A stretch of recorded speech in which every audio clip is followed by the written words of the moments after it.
مجھے یقین ہے کہ اللہ کے فضل و کرم سے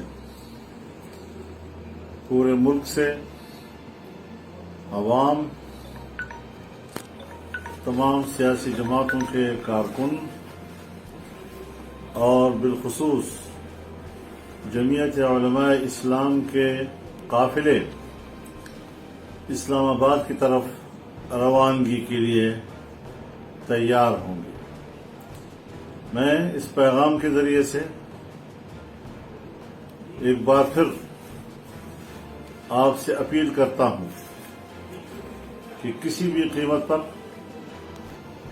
کوئی کمی ہمارے اس بہت بڑے لانگ مارچ کی کامیابی میں نہیں ہونی چاہیے۔ جس طرح آزادی مارچ میں آپ نے قربانیاں دیں، اس سے پہلے ملک کے اندر 14 ملین مارچ کیے، بہت بڑی تعداد میں 14 دن آپ نے اسلام آباد میں گزارے، اور اس طرح جمعیت علماء اسلام ان کی آواز اور سیاسی طور پر اس کی سربلندی، یہ آپ کی ان محنتوں کا مرہون منت رہی۔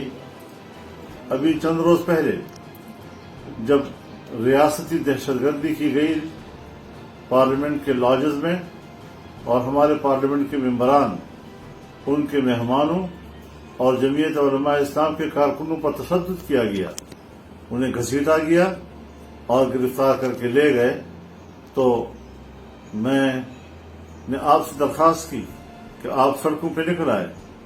1 گھنٹے سے کم مدت میں پورا ملک جام کر دیا آپ نے، اور بڑے جوش و جذبے کے ساتھ آپ سڑکوں پہ نکل آئے تھے۔ میں اس کے لیے سراپا ممنون ہوں، اور میں امید رکھتا ہوں کہ جس طرح پہلے آپ نے ہمارے شملے کو اونچا کیا ہے، آپ نے ہماری عزت کو اونچا کیا ہے، جماعت کی عزت کو اونچا کیا ہے، اس کے منشور کی عزت کو بلند کیا ہے، اب بھی اس میں آپ آگے تو بڑھیں گے، لیکن کوئی کمی۔ YouTube پر گوگلی نیوز دیکھنے کے لیے youtube.com کی سرچ بار میں googly news T V type کریں۔ گوگلی نیوز کے پیج پر سرخ رنگ کے سبسکرپشن والے بٹن پر کلک کرنا نہ بھولیے۔ YouTube پیج پر اپلوڈ ہونے والی ویڈیوز سے باخبر رہنے کے لیے بیل آئیکن پر کلک کیجیے۔ آپ کو ہر نئی ویڈیو کے بارے میں نوٹیفیکیشن موصول ہو جائے گا۔